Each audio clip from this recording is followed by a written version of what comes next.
Good evening, ladies and gentlemen. Welcome to Lords of the Night. With me, as always, your Lord of Punishment. Say hi, Scribe. Hi, Scribe. Lord of Pennies has the night off, so we're over here on my channel, your Lord of Pain, the Ranting Monkey, and I hope you guys are having a great Monday-ish, I think is what this is. Yes. Scribbles, how was your Monday? My Monday was, well, getting at the month end, so a lot of pre-wrapping up accounting invoice stuffs and things like that, so that wasn't much fun, but it was all very procedural and went okay. And because of the work I did this past weekend, as I was telling you before the stream started, fingers crossed, knock on wood, and then my phone beeps at me. This past weekend will have been the last weekend where I have effectively mandatory work to do over the weekend. So I'll be going into the holiday clear of work obligations, which will be great.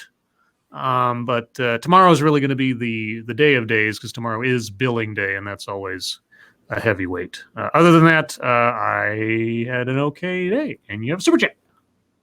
Corey, thank you so much. Who says Scribe and Money Show? Indeed, indeed. That's right. How are you, Monkey? Had a very, very rough day. Yeah. Not worth talking about, just painful. And so, yeah, we'll just move on past that. Okay. Monkey Dick, Jim Jones, movies, video games. Hit that like button, guys, and share our stuff far and wide. Especially those of you at YouTube who've already watched this. Please let me know how the show went. Yeah, that was interesting. Yeah, guys, before the stream was even put up, it's been reviewed manually. That's I feel like YouTube's hiding some high-tech shit. This is Kyle. Thank you. Hello, chat people. Monkey and Scribbles. Hello, sir. Hope you're well. Maybe they have like a crystal ball, one that doesn't work at the hill. Perhaps. See.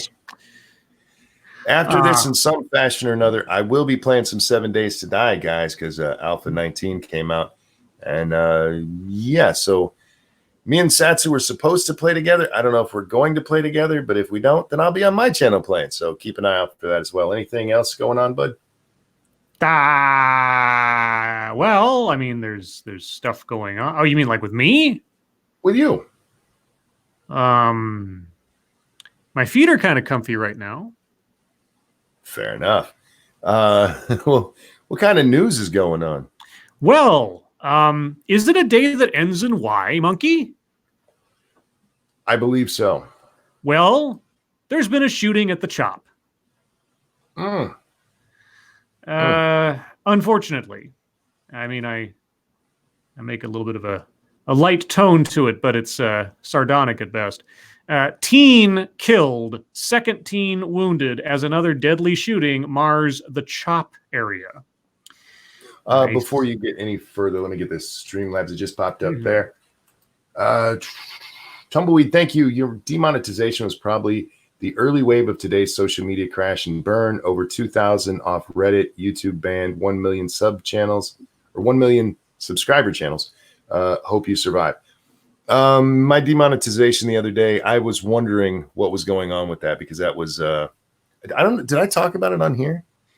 I don't recall. No.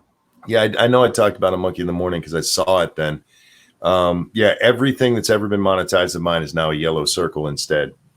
And I reached out to YouTube and they're like, well, can you point us to a specific video? I'm like, no, because I don't remember. You know how many fucking streams and videos I've done and how sporadic it is whether or not they get monetized? Real quick, the Broken Baller, thank you. No notification, same with AAA. YouTube is trying to silence the right wing, evident by all the bans and deletions that happened today. Sad stuff. Seems there's a theme in the chats right now. I know Molyneux got kicked off. I don't know who else. I know the Trump Reddit got shut down. But yeah, we'll talk about more of that stuff later. Let's get back to the shootings down there in the Chop. Sure. A 16-year-old boy was killed and a 14-year-old boy was critically wounded in a shooting near Seattle's Chop area early Monday morning. Dispatchers received multiple 911 calls after gunfire erupted just after 3 a.m. near 12th Avenue and Pike Street, according to Seattle police. Witnesses reported several unidentified people had fired shots into an SUV. Sounds pleasant. Yeah, super. Officer Buck, thank you. Chop should be renamed Shot due to the shootings. They're getting there quick. Quote, when investigators arrived, they found a white Jeep Cherokee riddled with bullet holes on 12th Avenue between Pike and Pine, said Seattle Police Chief Carmen Best. Quote, officers were told 2 men in the vehicle had been shot, but both were gone when officers got there, unquote. Great. One of the victims was driven to Harborview Medical Center in a private vehicle and arrived around 3:15 a.m., while the second victim was eventually brought to a Seattle Fire Department staging area outside the CHOP and taken via ambulance, according to hospital spokesperson Susan Gregg. That victim arrived about 15 minutes later. One of the victims, who police described as a 16-year-old African-American boy, later died at the hospital, Best said. The other victim, a 14-year-old African-American boy, remains in critical condition. But Best says the investigation is being hindered by a tampered crime scene. Well, I mean, if the victims were gone before the police arrived, yeah. Quote, our homicide detectives searched the Jeep for evidence, but there wasn't much we could find, Best said. The typical things we search for in a shooting like this weren't there, and it's abundantly clear to our detectives that people had been in and out of the car after the shooting. Like stripping it? They don't say, but I'm curious. Detectives are relying on witnesses to try to piece together what happened. Quote, but as has been the case in other crime scenes up in this area, people are not being cooperative with our requests for help, unquote. Of course they're not. Why would they? They don't trust cops. They trust each other. You know, the murderers amongst them. Seattle police haven't given any further details about what led up to the shooting or any suspected shooters. And I mean, there's a little bit more, but that's the gist. Yeah, these shootings happened last night. Me and Jack, we sit up and watch the different feeds from CHOP, and then there's some from Portland, which are a lot more fun usually. Portland was kind of boring last night. I like when the police have to scatter them. But there is a point in there were actually 2 shootings. And I don't mean just the 2 boys shot. There's a main shooting that happens, and then there's this other shooting that you just hear it, where there's guns fired for a total of 19 shots. Jesus. Yeah. So Chaz was a bit rambunctious last night. I'm sorry to hear somebody got killed, but is anybody surprised they're not working with the police? No, I'm not surprised. I'm depressed because the people that did it have a greater chance of getting away with it. Yeah, you see at one point the police come up and they park way down the street, and I think it was 4 of them come up on foot with weapons drawn, and they kind of stand there for a minute, and then they beat a hasty retreat back to their vehicle. They stay there for about 15, 20 minutes and just leave.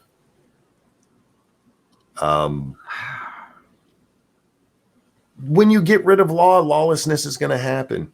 I've seen a whole bunch of people. Oh, it's white supremacists are doing drive-bys. Like, really? That's what's happening. Yeah. So there was that. In other news, I guess, a Facts First article at CNN. White House briefing on Russia bounty reports raises more questions than it answers about Trump and U.S. intelligence. How long has this Russian bounty thing been out there? 3 days. It came out on Saturday morning. Toxic Nightshade, thank you so much. Sorry to interrupt. Just want to show some love. Heart to you. Heart back. So sure. I thought that this was something that had been out like as a rumor or something for a long time, though. No, you're talking about the bounty thing? No, not the specific allegation of Russians paying to do this. That broke on Saturday morning from the Times. Okay. White House Press Secretary Kayleigh McEnany addressed a flurry of questions on Monday about President Donald Trump's head-scratching response to recent news reports that the Russian government paid bounties to Afghan militants who killed American troops. Many of these reports said Trump and the White House have known about the bounties for months, but haven't condemned them publicly or taken any retaliatory steps against Moscow.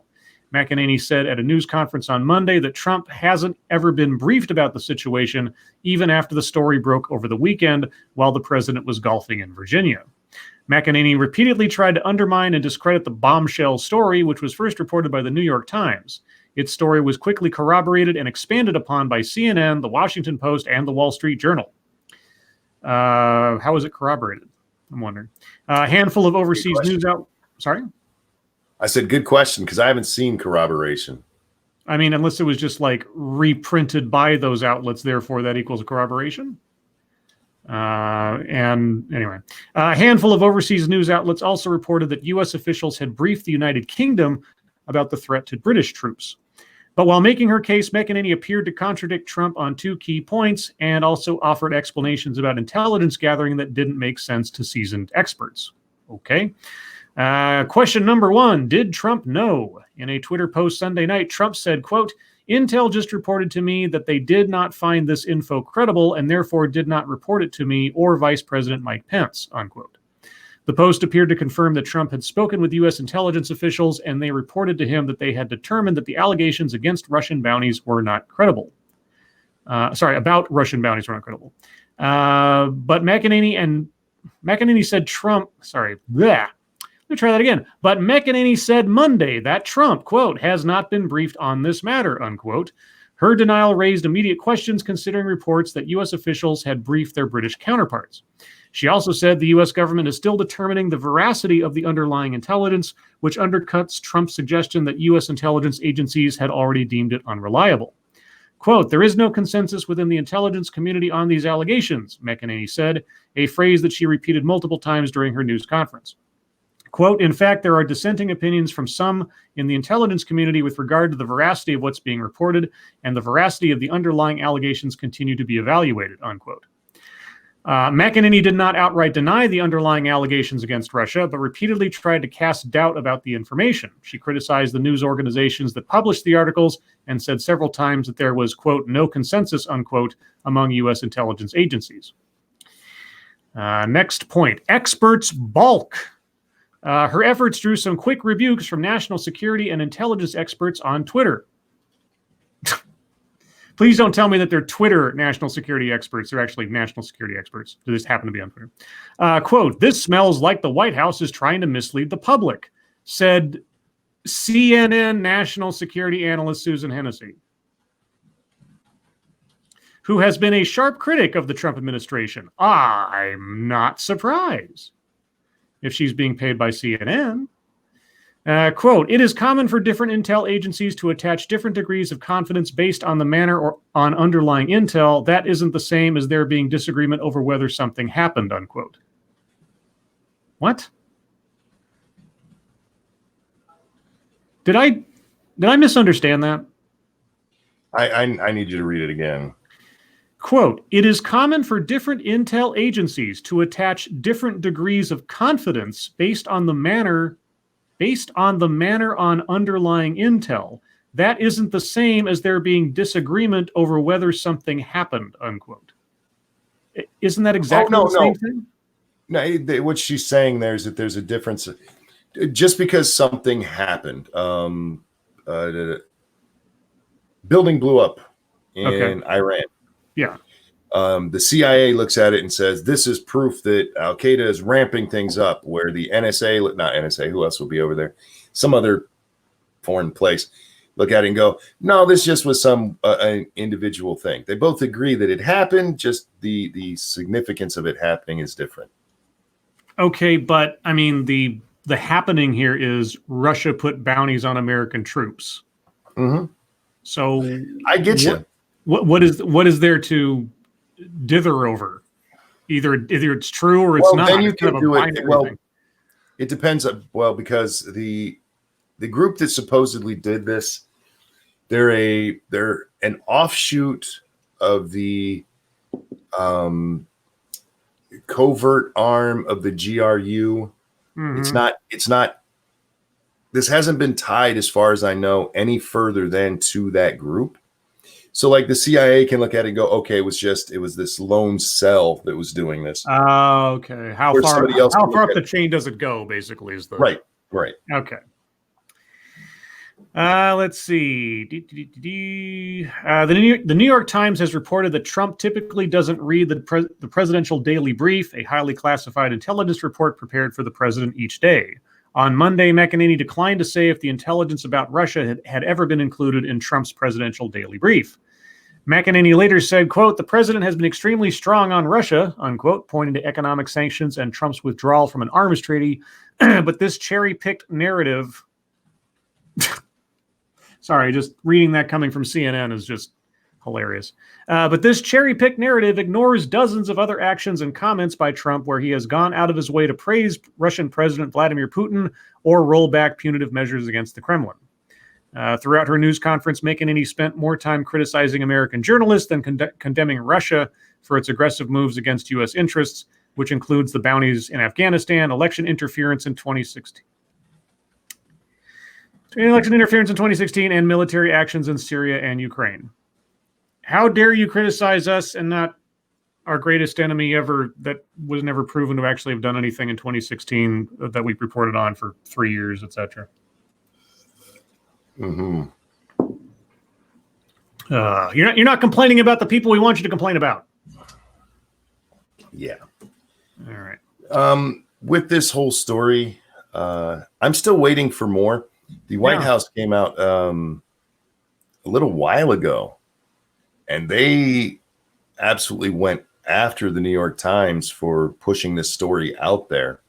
Well, I wonder what's their proof? What was the New York Times' proof? I mean, whether or not it was corroborated, I don't even know what corroboration means in this instance, but do we know what the New York Times offered up as proof? Intelligent official or unnamed people who were in the meetings? Yeah. Something like that. Yeah. The White House, like this, from the sound of it, that the way the White House message just came out, I don't want to attribute it to anybody because I don't remember who said it, but they're rather upset because this is something that was being looked into. This is still an ongoing investigation, and the Times just went, "Here, everybody, this is what we know," which is not much if you don't actually have any evidence. Yeah, it's unnamed sources. It's always unnamed sources. You have to have something. Look, CNN, the Wall Street Journal, and the Washington Post should not be the ones to corroborate the story. The New York Times should be the ones corroborating their own story and not just going off of unnamed sources. They have to offer up something else. Otherwise, you're just a rumor monger. And maybe it's true. I don't know. But unnamed sources does not cut it these days. Well, I mean, it shouldn't. Let me put it that way. It does for everybody, but it shouldn't. Anyway, what was the greatest, or maybe not the greatest, but the most popular meme today? Well, it was a husband and wife standing on their lawn with guns, aiming them at people who were walking past their house as protesters. Yeah. St. Louis couple pulls firearms on protesters cutting through their private street. Well, it's their private street.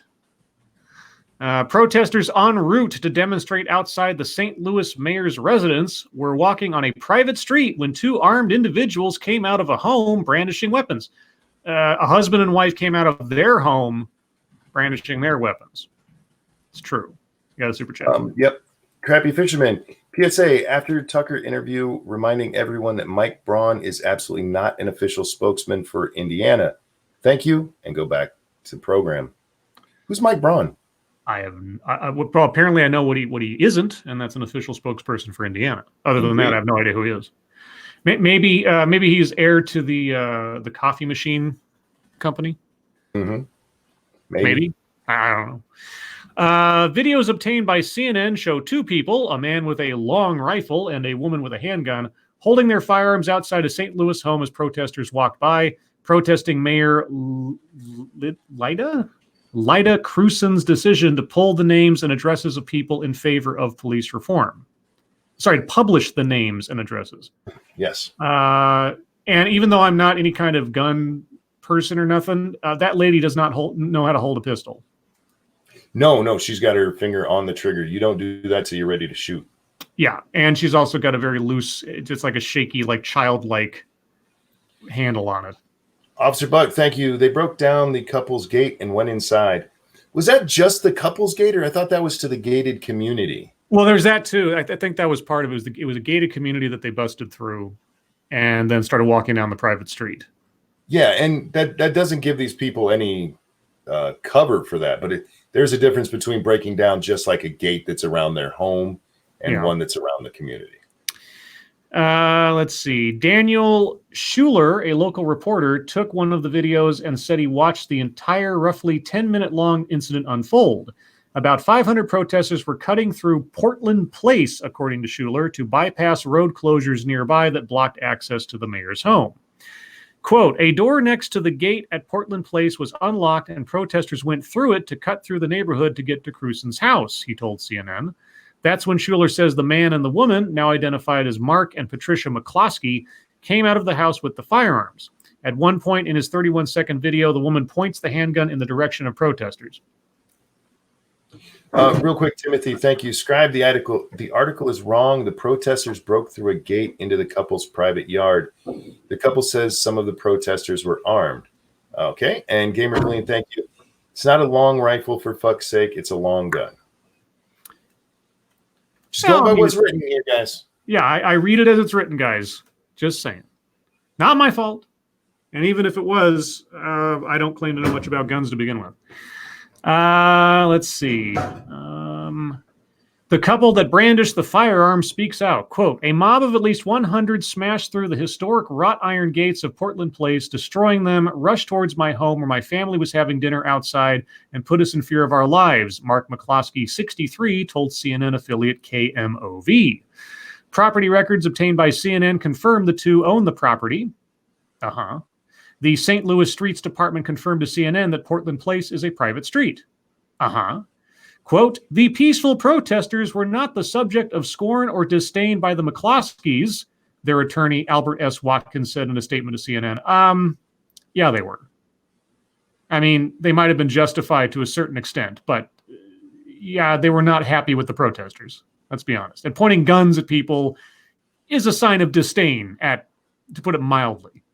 So don't sugarcoat it. If your clients were angry or in fear, that's fine. Just don't try to say they weren't. Quote, to the contrary, they were expecting and supportive of the message of the protesters.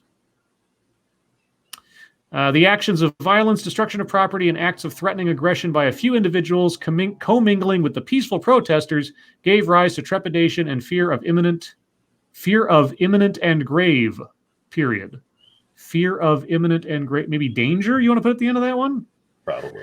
Watkins says his clients acted, quote, lawfully on their property, and that, quote, their actions were born solely of fear and apprehension, the genesis of which was not race-related. In fact, the agitators responsible for the trepidation were white, unquote. Okay, well, this is one of those sort of yes and no situations. Like, yes, they had every right to try to ward people off of their private property. No, they shouldn't have been pointing live firearms with their fingers on the trigger at people unless they were intending to shoot somebody. Because that alone, in some jurisdictions, can be considered armed assault. Yeah, but usually not when somebody's trespassing on your property. Well, like I said, there are a lot of mitigating circumstances here, but there were mistakes made on both sides in this instance, let's say. Other than her having her finger on the trigger, I have no problem with what they did. Yeah. I'd have done the same thing. Let's see. And when that motherfucker said he was going to take my wife's gun from her, I would have pointed my gun at him. Let's see. Police and circuit attorney are investigating. According to a police report, officers responded to a call for help made by the couple who said there was a loud commotion. The police report said the couple, quote, observed a large group of subjects forcefully break an iron gate marked with no trespassing and private street signs. However, Schuler and Reish, I don't know who Reish is, said they did not witness a gate being broken. Oh, Schuler was the reporter. Reish, I guess, was another person. Quote, "It looked like the gate was unlocked," Schuler told CNN. "I didn't see anyone try to break it." In a video live streamed on Facebook, the left gate door is held open by the first protesters that entered the private street. The video does not show how the door was first opened. However, a second Facebook live video taken later shows the right gate door bent and broken on the ground. Okay. 20 seconds after several protesters made their way through the gate, the video shows Mark McCloskey exiting his house with a long rifle, yelling at protesters to leave the private street. Once through the gate, the McCloskeys advised the group that they were, quote, on a private street and trespassing and told them to leave, according to police. The couple told police the group began yelling obscenities and threatened to harm them. We got super chat. Thank you, Gamer Valine. Rule uno, booger off the bang switch, and I can't take the writer seriously. It's called brandishing when you aim and never pointing a gun at anything you don't intend to shoot. Carbine boy included. I never saw him with his finger actually on the trigger. He had his finger, four fingers straight every time I saw it. Yeah, him no, her different. Rule uno, booger hook off the bang switch. Yeah. But somebody threatening to take my wife's gun from her, that is nothing good's going to come of that. I'd have no problem pointing at it and being like, try it because I will shoot you. Okay, well, there's that. It's being investigated. I guess we'll see if they end up charging anything. Also, that's Monkey's songbird in the background there, just for anybody who wants to know. You're just being an asshole out there tonight. Little Tweety bird. Let's see. I got a couple of, I don't know what you want to call them, human interest stories, I suppose. I guess I'll do this one. We only got a couple minutes left before the bottom of the hour. Gayle King challenged AT&T's CEO on race. He agreed it was a fair critique. So just so you guys know, well, AT&T effectively just admitted they're a racist company. That's what I thought you said. All right. Yeah. AT&T's next CEO, John Stankey. Okay, I'm going to start over. AT&T's next CEO, John Stankey, is a white man. Replacing Randall Stevenson, a white man. When CBS News' Gayle King questioned whether Stevenson should have used his retirement to promote someone who doesn't look like him to head one of America's biggest companies, Stevenson said her point was valid. What? Quote, "It seems like that would have been an opportunity to have a woman or a person of color," King said in an interview at the U.S. Chamber of Commerce National Summit on Equality of Opportunity Thursday. Equality of opportunity, you say? That's not what King is advocating for here. She's looking for equality of outcome. Yep. Quote, "I'm sure Sorry. Does that mean he didn't even consider anyone of color or a woman? He just went, give me a white dude. I don't know. I'm sure this is the new CEO talking. Quote, "I'm sure Mr. Stankey is very nice. Nothing against Mr. Stankey." The now former CEO said that. I apologize. Fair challenge, Stevenson said. Quote, "I will tell you, Mr. Stankey has made probably the biggest moves in media in our acquisition of Warner Media, being the first to actually institute and institutionalize diversity requirements in our media business," he added. "I think John is going to," you have to put a quotation mark in front of this sentence, author. "I think John is going to prove that he will move the needle for AT&T even further than I took it," unquote. Yeah, super chat. Thank you. This really is a Simpsons universe. Thank you, Pink Hollow. So the former CEO instituted diversity requirements in our media business. So you guys have been hiring people on the basis of their gender and or their race and or their ethnicity for some time now? Oh, sounds like. Okay. That's very curious to know. AT&T owns Warner Media, the parent company of CNN. Well, thank you for your transparency. I mean, CNN must also be a racist company. That's why they hired blacks to work around Don Lemon. That could be.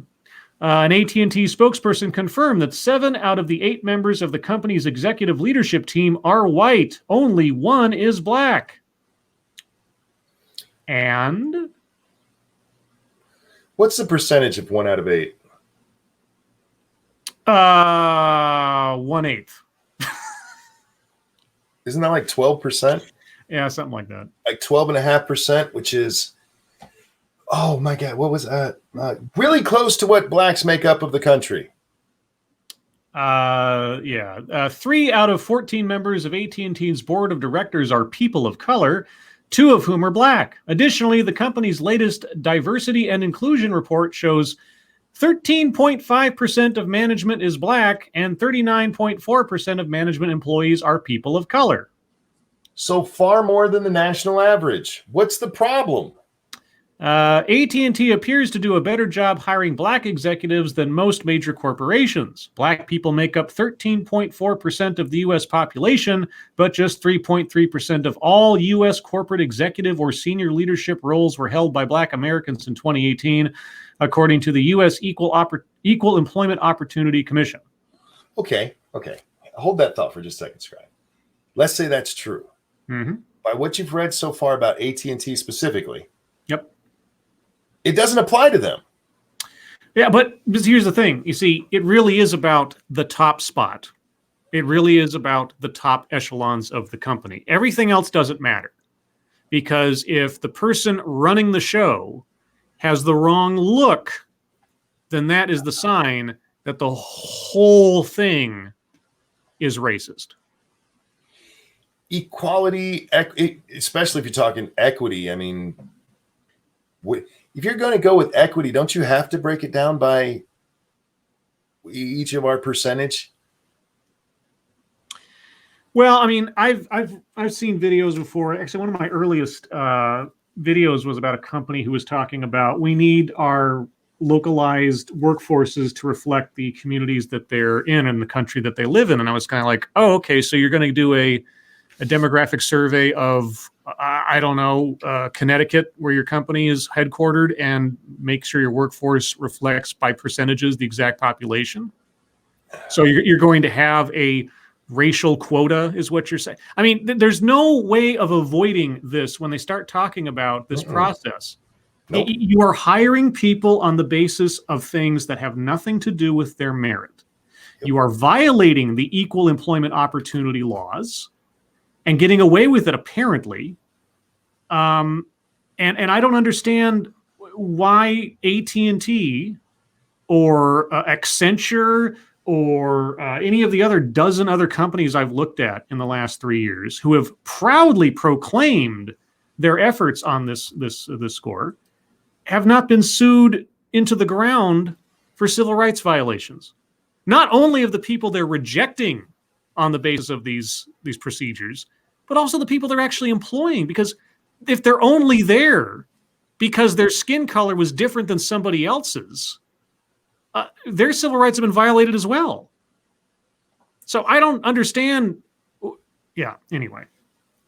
It's asinine. And again, from what you said there, AT&T is doing a good job. Yeah, they're doing a good job of breaking the law. No, I meant with the breakdown. Sure. Yeah. And if that was organic, that's just what it is. Like, okay, fine.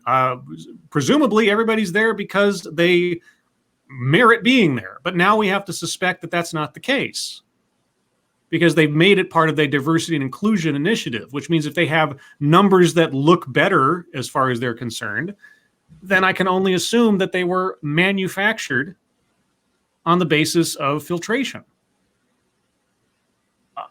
And that's good, I guess. I don't know. Anyway, Gail King, shouldn't he have retired and given it a job to somebody else than you? And he's like, well, that's a fair assessment. Okay, well, you should quit. What are you doing there? Exactly. You should quit right now. You just told Gail King and the entire U.S. Chamber of Commerce that you are invalid for having that job. And why? Because of your race and gender. Just do it. Just make that plain, that you're quitting because you're the wrong race and gender for the job. And then the person who replaces you, who is the, quote, right race and gender, they'll know that they're there because they earned it. But what happens if you get the right race and gender and then things switch? What do you mean? Well, for some reason, let's say you have half black and half white now, right? Mm-hmm. But now you have to bring in the Asian population and Latino population, because what's the Latino one? Isn't it like it's 16%, something like that? How come they're never talked about in these discussions? Where's the calls for the Latinos on the boards? It depends on the discussion I've heard that or something similar brought up a few times, so it's not unheard of. Yeah, but it wasn't brought up here, and it's not usually. Well, it's Gayle King. And Midnight, thank you. AT&T helped start the diversity nonsense after they sued for discrimination in the 70s, after they got sued for discrimination. Read LA Times article on LCY Cross Diversity Champion. There you go, guys. Read it. There's never going to be a win here. There's never going to be a win. No. If you want to do it fair, and that means by merit. Yeah, but it's the only way to do it fair. Yeah, but unfortunately, the fear of optics that may indicate to someone who likes to fill in the gaps of things with conspiracy theories means that if you look wrong, you are racist. And if you are racist, you can't possibly survive being called a bad name unjustly. And so you have to manufacture appropriate optics to make sure nobody calls you racist. And yet, if Gayle King comes along, she'll ignore all of those quote unquote success stories because the CEO is the wrong color.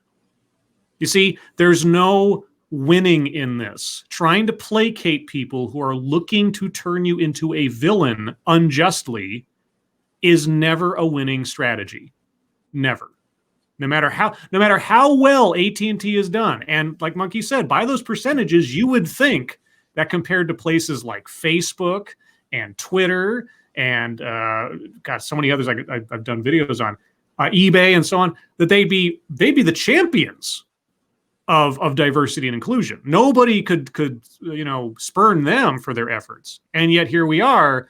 Oh, sorry, your predecessor picked the wrong person, didn't he? I guess he did. We also have to remember, by today's standards, an entirely black movie is diverse. Right. One Satsu likes to remind us of, because it's true. If this is all black, then it's diverse. Like, I'm not seeing a whole lot of diversity in that all black cast. The words have been changed in their definitions, obviously. So. All right, on to the MSS news, guys. If there's a story you'd like us to hit up or to look at, hit us up on the hashtag MSS news over on the Twitter machine. Can't get to them all, but that's just because, actually, we probably can get to most of them tonight. Yeah. Let's see. Swine flu strain with human pandemic potential found in more Chinese pigs, say scientists. This one comes to us from Kiever Dam. This was going all around the internet today. Mm-hmm. Chinese researchers have reportedly identified a new strain of the swine flu that has the potential to become a pandemic. Scientists in China say the strain, which emerged recently, is carried by pigs but can infect humans. A study of the new virus was published Monday in the Proceedings of the National Academy of Science. Researchers say the virus has all the hallmarks of being highly adapted to spread from person to person and trigger a global outbreak. Given that it's a new development, people will likely have little to no immunity. Professor Qin Chao Chang, that's actually the name, guys. I'm not being racist. Kim Chao Chang and his colleagues at Nottingham University say they are closely monitoring the strain, which they call G4EAH1N1. The new strain, of which they found evidence among people who work in Chinese slaughterhouses, can grow and multiply in cells lining human airways. Oh, good. Qin Chao told the BBC, we are distracted with the coronavirus, and rightly so. But we must not lose sight of potentially dangerous new viruses. The last flying flu pandemic began in Mexico in 2009, but was not as deadly as initially feared. Many people had some immunity to it because of similar older strains. Robert Webster, an influenza investigator, told Science magazine it's a guessing game if the new virus will evolve into to transmit between humans. We just don't know if a pandemic's going to occur until the damn thing occurs, he says. Will this one do it? God knows. So, yep. as has been the case for ever. But yeah, The beginning of time. Yep. The beginning of human evolution. Yeah, all of it.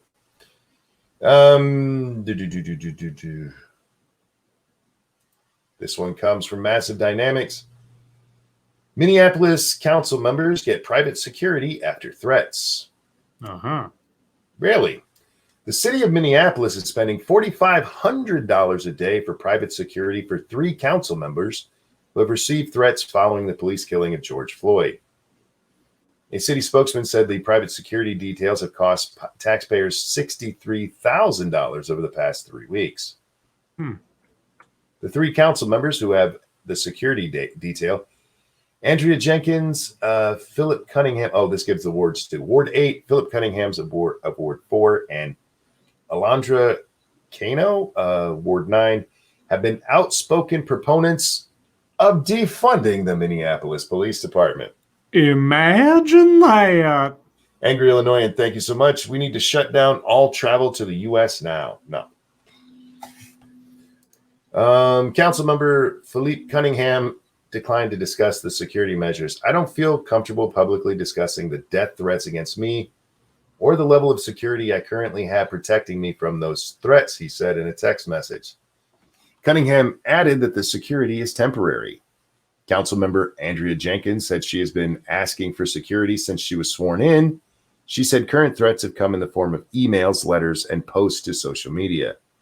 My concern is a large number of white nationalists in our city and other threatening communications I've been receiving, she wrote. Oh, how many white nationalists are there in your city? I don't know. She doesn't give a number. Oh, okay. Councilmember Cano did not return messages seeking comment. Minneapolis mayors have traditionally had a security detail provided by the Minneapolis police officer, who also functions as the mayor's driver. The 13 council members are not given the same protection. Asked why Minneapolis police are not providing security services to the 3 council members, a city spokesman said MPD resources are needed in the community. The hourly cost of private security is similar to the cost of a police officer, the spokesperson added. All right, where was this again? Minneapolis? Minneapolis. You know, I just remembered a long time ago, Mr. Mediker did a video about that Kano lady. Yeah. She was like, I don't want to misspeak. It had something to, I believe it had something to do with her misappropriating funds for travel and such. So you might have to look through Mr. Mediker's library for something about Minneapolis. But that name, because during the video, every time he said the lady's name, Kano from Mortal Kombat would swish by the screen. It was kind of funny. A spokesperson? Spork. A spokesperson for Minneapolis police told Fox 5, Fox 5, that's a 9. The department does not have any recent police reports of threats against city council members. It is possible a report could have been filed confidentially.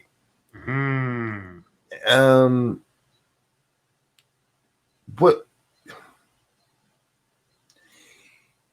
Okay. I don't understand. What is a confidential police report of a death threat? Someone like heard something from someone they know and they don't want to be named in it. But wouldn't it still name the person that the threat was against? If it was a generalized threat, like I'm going to go do something to the city council at all kind of thing. Maybe.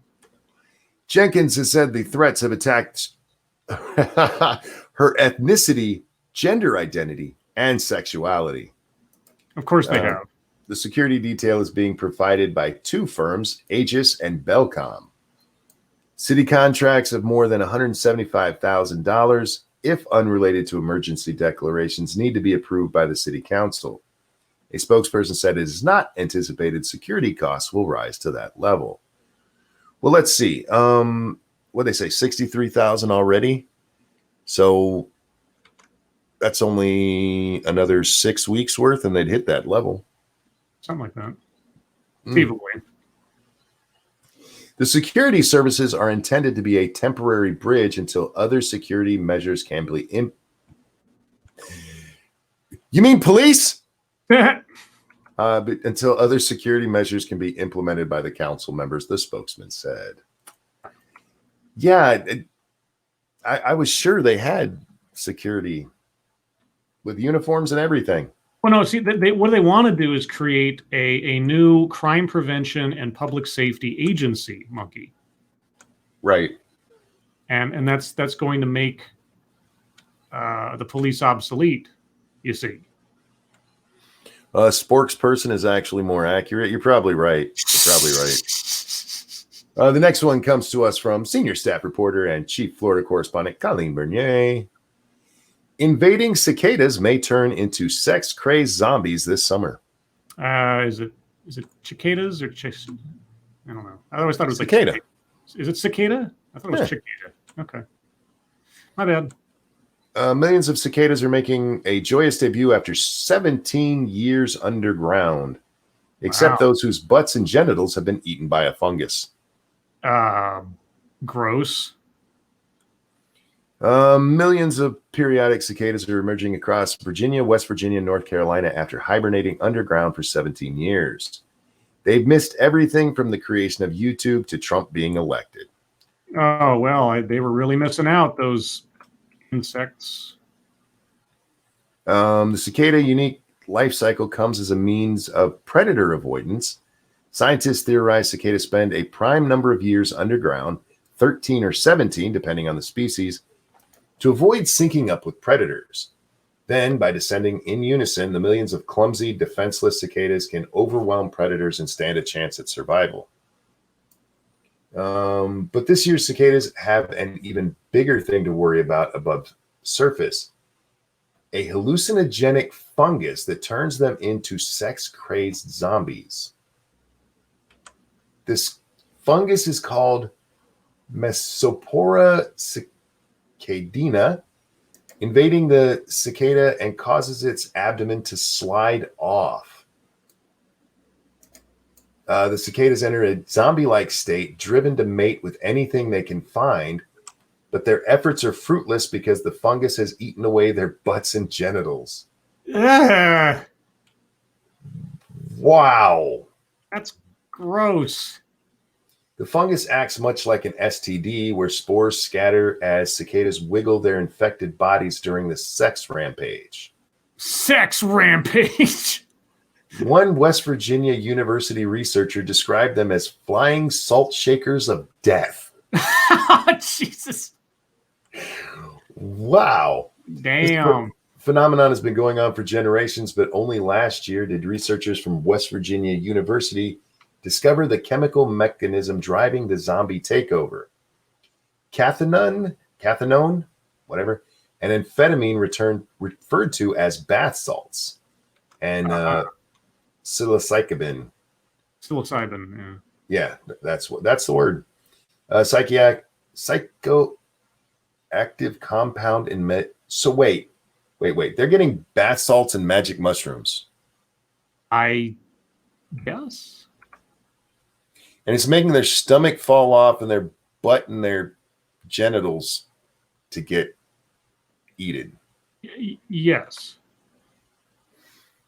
So it's hippie AIDS for the bugs. Yeah. It's hippie AIDS. Yeah, I guess after a fashion. Oh, we got a frosted glass one or two here. One or two. All right. I like them both. I think both of them are worthy of pissing me off. Uh-oh. Gamer Vleen, thank you. Raping zombie cicadas was not on the bingo card. You didn't get the good card. It's in my very last box, actually. Do we want to do race or sexism? Or, well, actually, a sexual assault, to be honest. Oh, okay. I thought we were going to talk about AT&T again. Nah. Let's do sexism to start off with. All right, let's do this one from Frosted. It says, stop arguing that hashtag believe her is about due process. Hashtag believe her. Is this another, like, listen and believe Me Too thing? I suppose so. Ingrained misogyny is preventing us from focusing on the real issue. Oh, okay. What's the real issue? Are you scared? Afraid that the hashtag Me Too movement is about to explode in a bloodbath? A woman points her finger at a man and it's as good as a death sentence. She says rape and someone's off to prison. Yeah, it's happened. No due process, no chance at redemption. Someone's life is over, all because of one accusation. Can you imagine living in a world like that? Oh, wait, we do. Yes. For centuries, women have been stoned, beheaded, drowned, hanged, and burned to death for no other reason than someone called them a witch, adulterer, or whore. There was no due process. That's right. You know what? That's fine. That's fine. But if it's not happening right now, it's fucking irrelevant. And why would you bring that up anyway, unless it's something like now it's your turn or something? Well, that's where I think this is probably going. Yeah. Except, you know what, Scribe? I guarantee you be, but rapists don't go to jail anyway. Anyway, let's see where we're at. There was no fairness to the system. Don't forget that a lot of times that they were called witch, adulterer, or whore, they were being pointed at by lying ass women. You should mention that in your fucking article.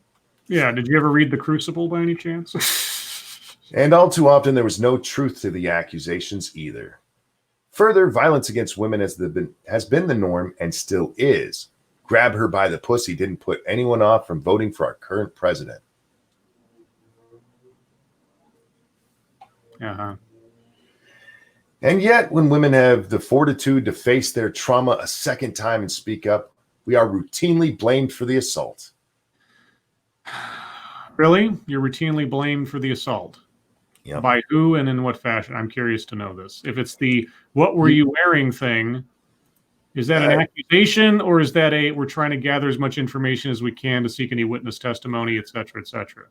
Yeah, you know, when they ask you if your car door was locked when you stole it, that's them blaming you. Yep. It's funny how quickly we forget our history. And don't write me off because I dared to remind you of cultural and historical context of this moment. You mean the one that doesn't have any relevance? Sure. Okay. Yeah. Don't pretend that I brought that up in order to argue that we should simply turn the tables now and perform the same injustice on men so that you can discredit me by saying I'm vengeful and irrational. Well, if the shoe fits... You absolutely are. Well, I mean, why else would you bring up the context if you're not trying to say neener, now it's your turn kind of thing? Why would you bring up the witch trials and all this? And there have been no instances where a man has been accused of rape. That's all that the evidence that there was, and hasn't been sent to jail or just about sent to jail for it. We haven't had any examples of that, really. There are examples of that where guys have gone to jail and then were later cleared when DNA became a thing. Oh, yeah. How much time did they spend in jail before that happened, by the way? 20, 30 years in some cases. Oh, and also, how many men of color ended up in jail unjustly for such things, might I ask, since that seems to be a very important factor to people like these days. Jack, if you're bored, check your DMs, my friend. Oh, no. You'll be fine. Oh, God. She answers your question in this next line. Oh, okay, good. I love having my questions answered. Context is important, and women's stories matter. Yeah. And men's stories don't? Well, that's her answer to why would you bring up this context. But I thought you're talking about... I'm confused now. It's not a good answer to your question. No, it's not. But she does answer it. Context is important, so there you go. Oh, okay. And that, my friends, is why hashtag believe her, or that, my friends, is what hashtag believe her is all about. Oh. It's not an attempt to overturn or ignore due process. And every time someone argues that it is, we are dragging women right back to the gallows. No. What? What? Mm. Wow, that's an impressive hoop jump in there. When I was 12 years old, I was bullied, harassed, and assaulted every single day at school by not one, but packs of boys. Packs. Packs. Like they're wolves or something. Okay.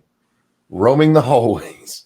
Yes. Some part of me, even back in the old days of 1988, knew it was wrong, and somehow I was able to find my voice. I Oh, wow. reported them to the teachers and my principal. Oh, okay. What happened? And guess what? No one What did happened? anything. Oh, my God. Maybe because you're paranoid? Every single authority figure told me I was overreacting and that. Can you guess the next part? No, I can't. What would they say to excuse young male behavior? Oh, no. Boys will be boys. Boys will be boys. And that is in quotes. No. Quotes. No. Some implied I'd asked for it by my behavior, despite the fact I had a reputation for being a soft-spoken wallflower, or asked me to consider that my messages may... What? Oh, what messages my clothing may impact, despite the fact... I totally believe you. Despite the fact I dress very, very conservatively. So you're telling me your principal said stop dressing like a hoe. Basically, I'm paraphrasing, of course. Yeah. All your teachers told you to stop dressing like a hoe. I don't believe you at all, not even a little bit.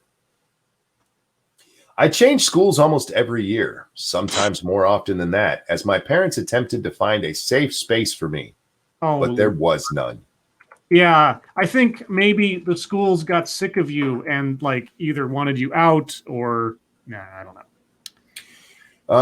As my parents tried to find a safe place for me, but there was none. From middle school until I graduated from high school, I never felt safe at school. Oh. More to the point, I never was safe at school. Sounds like a personal problem. What exactly happened? Yeah, I mean, if she'd actually been attacked or beat up or something at this point, she would have said so. But people were making fun of her, effectively. Bullied, harassed, and assaulted. I need those defined. I really do. Look, kids fuck with each other all the time. That's true. Yep. But I'm just having an E. Jean Carroll moment here when I read her long list of all the people who supposedly have sexually abused her through the years. And it's just like, you have to have the absolute worst luck of anybody ever for that to be true. Well, and also since she's completely willing to take information that has absolutely nothing to do with her opening thesis and say the context matters when she takes something that has nothing to do with what she's talking about in context, and then proceeds to tell us a long sob story of her childhood. I mean, it sounds like a TEDx talk. Maybe my brain is just stuck on TEDx talks now. After her next line, I'm wondering if she has one. I talk about it a lot because it changed my life. Uh-huh. It left scars on my body and my soul that will probably never go away. Now, time out. Did anybody scar you? Or were you one of those little weirdos who cut yourself because everything is so horrible? But perhaps more importantly, I talk about it so much because until now, I was never allowed to talk about it. You literally said you went to your school. Did they kick you out? You were never allowed to talk about it. Those early days. Oh, go ahead. I'm sorry. No, I was going to say, it's like in all of the internet-dom, you've never been allowed to talk about it until... Is this a Medium article again? Yeah. Until Medium, you've never talked about it. You've never been allowed to talk about it. Shit, I'm sorry, Jack. I didn't hear you come in. No worries. You were in the middle of reading. Welcome, sir. How are you? Good. How are you fellas doing? I'm okay. I was fine until about 2 seconds ago. Hi, Jack. Hi, Scribe. I love you. Ew. In a purely platonic heterosexual life mate sort of way. Yeah. I don't want to read more of this shit. And that's usually my reaction to this stuff. She's given us a sob story without actually telling us, getting to any point. Go ahead, Jack. Were you about to say something? She's full of shit. What did she do? Sign an NDA? Who stopped her from talking about this? Well, according to there was part where I stopped. She says those early days when authority figures, men and women, told me that this was normal behavior, that was my fault, warped my thinking. I stopped believing I owned my body. I stopped. So even nobody ever stopped her from saying it at best. Even if we believe her, it's because of some psycho babble. Yeah, it sounds like somebody said you need to toughen up, and she took that as I need to shut up. Yeah, I can see that too. But when she broke out, the boys will be boys, I'm like, bullshit. Yeah, they didn't I'm say not that buying with roaming packs of wild boys running around your school. Yeah, you haven't heard that since the 70s or early 80s. Let's do one more and then we'll close this one out. Oh no, I can't read that one. Kids getting hurt, not gonna do it. Oh, okay, gotcha. You know what? Let's do this one since it is the title of the stream. Title of the stream comes to us from Camilla. Iran issues arrest warrant for Trump over drone strikes that killed Qasim, is that how you say his name? Soleimani. I don't care how you say his name. Terry Diamandis, thank you. BCR versus Scribe at Knoxville. Make it happen. Fight me in Knoxville. Iran has issued an arrest warrant for U.S. President Donald Trump over the drone strike that killed top Iranian general in January. The semi-office Fars News Agency reported Monday. Semi-official.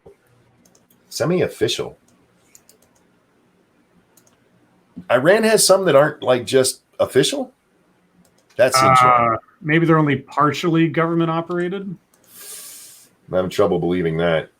Trump is one of 36 people Iran has issued arrest warrants for in relation to the death of Qasim Soleimani, commander of the Islamic Revolutionary Guard Corps, according to Fars. But the Tehran Attorney General Ali Al-Qazi Mayor said Trump was at the top of the list. Yeah, why don't you come try to arrest him? Yeah, okay. See how that works out for you. Next time Trump visits Iran, you go ahead. In a statement to CNN, Interpol said it would not consider requests of this nature. It explained that it was not in accordance with its rules and constitutions, which states, quote, it is strictly forbidden for the organization to undertake any intervention or activities of a political, military, religious, or racial character. Well, there you go. Iran can fuck right off. I'm glad that guy's dead. He was a shitbag who killed a lot of people and caused a lot more to be killed. So fuck him. They really want to start a war over this? No, they just want to get their names out there in the paper. Nobody's paying attention to them right now. It's what Korea does all the time too. Iran and Korea have been doing this, since Clinton at least. The two of them together going back and forth. Yeah. I mean, Iran's been doing it since Reagan, but I don't remember hearing about Korea back then. Korea's been doing it since Clinton. With that, ladies and gentlemen, we're going to wrap up the MSS News. If we have time later, we'll come back because I really don't have a lot of fucketry, so we'll see what happens. But Scribbles, what you been working on the YouTubes? Well, I was working on the theme for tomorrow night's show, a little preview I tweeted out yesterday. Other than that, I've prepared the next TEDx item I will be doing on Wednesday. It is about, a little bit like what we were talking about a minute ago, where you start bringing up the witch trials about something that has nothing to do with anything. Now, I'm assuming, because I haven't watched it yet, that it has nothing to do with anything, but you never know. But the reason I picked it out is because it's actually a TEDx by someone whom I've done a video on in the past. And I was like, I recognize that name. So when I tweet out the link on Wednesday, I will also tweet out a link to my previous video, so anybody interested can get a head start on who the speaker is and what they're up to and why, which I think will be very informative going into her presentation. But that's what I've got lined up so far. And other than that, that's all I got. Okay, over on the Streamlabs, thank you so much, Sir Wolfgang, who says, I hope they drone strike another general just so Iran knows we're not sorry about it. As long as he's one of the shitbags, sure, I'm all for it. Because you're mentioning, TEDx talks, I went and looked up the author of that article. Yeah. She has a YouTube channel. Oh my God. She has 2 videos, What's both her of name which one is a week old, one's 2 weeks old. The first one was Q&A. What's the biggest understanding you've received from speaking your truth? And the other one is, how do you bust through writer's block? And What's her name? Yale Wolf, I think is how you say it. Yale? Yael. Okay, yeah, I don't think I've And heard. Wolf with an E. Okay. Jack, what you been working on the YouTubes? I was recording some videos for my comics channel.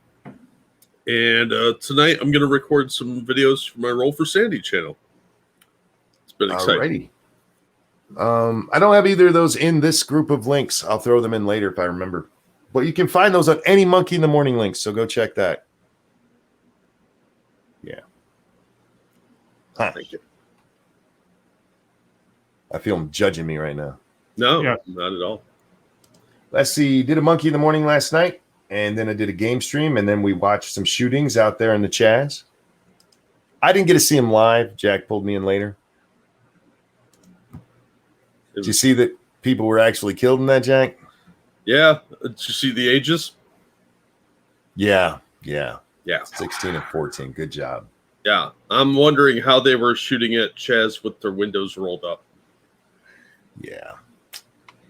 That moves us on to the Humpetry and Scribbles. What you got tonight? Gosh, do I have much of anything?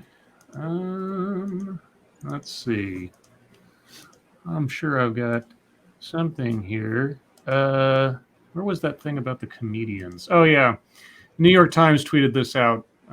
5 New York-based performers discuss the absurdities, joys, and frustrations of working as non-binary stand-up comedians.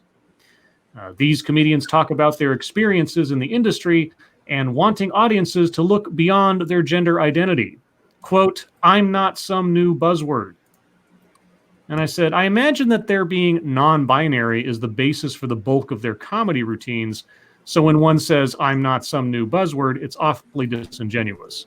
Being non-binary is your hook, your gimmick. You don't get to play victim over what you want people to laugh at.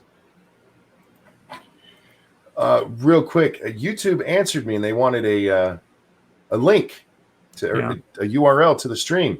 Okay. By all means, come watch and tell your friends. Let's see. Also, they're apparently making a sequel to the movie Daryl from the 80s. If you remember that movie, 1985, kid basically had his brain replaced with a computer, and he flew an SR-71 at one point. It's a cheesy, old 80s kids adventure movie kind of thing. I watched it several times when I was young, and I thought it's great, but I'm like, of all the things you're going to dig up to do a sequel to, Daryl?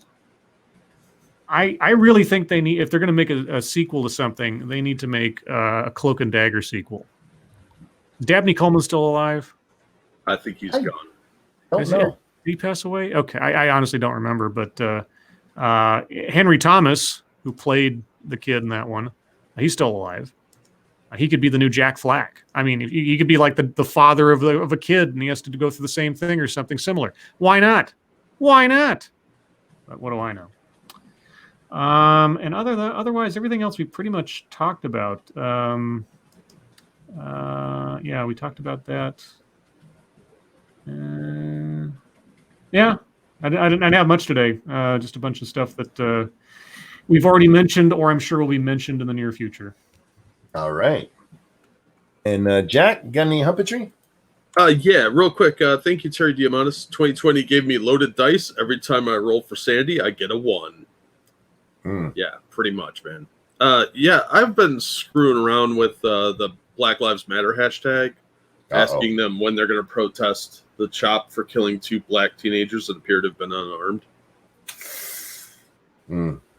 Which is probably going to get me in trouble. But I was also trying to ask questions on Twitter that nobody seems to have answers to about this shooting. So there's just a lot of people blindly believing what the so-called security forces are saying, and I find that a little disturbing. But that's the major stuff I got into. All right. This was a meme. I'm going to put it on the screen for those of you who are at home. I'll read it because this is one we can read, but it's funnier if you watch it or if you look at it and read it. It's a couple of cops, and one of them is clearly laughing. The other one looks like he's trying not to, and it says, "Watching the social worker try to de-escalate the unarmed 6'3", 200-pound buck-naked psycho who is covered in his own shit and swinging around a metal pole." This is why every time they bring up the restorative justice thing, it's like, do you know what we're dealing with here? I saw a woman today who thanked some stupid publication for saying that sexual assault is included in restorative justice. Just because they're using restorative justice doesn't mean that sexual assault people can't be part of that. I'm like, you're right. It doesn't mean they can't be. But one dude sitting down going, "I'm sorry I raped you. I didn't realize it made you feel bad." And you go, "Okay, I forgive you." And you both go in your other way so he can go rape somebody else again. I don't see how, as a sexual assault survivor, you would think that's a good idea on any level. Right? That makes no fucking sense to me. These are cushy, pampered people that have never been in a terrifying situation trying to make rules for people that have to deal with it every day. Yeah. Oh God, let's see where are we at here? This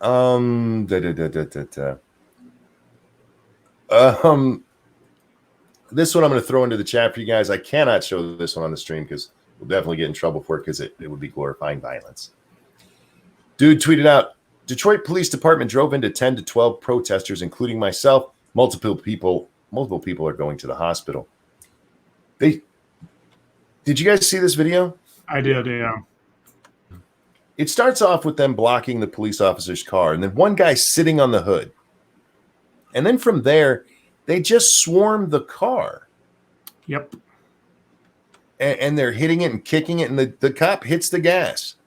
And if you watch, the cop hits the gas a couple of times and then stops, and again, and stops. And the guy who was sitting on it will not get the hell out of the way.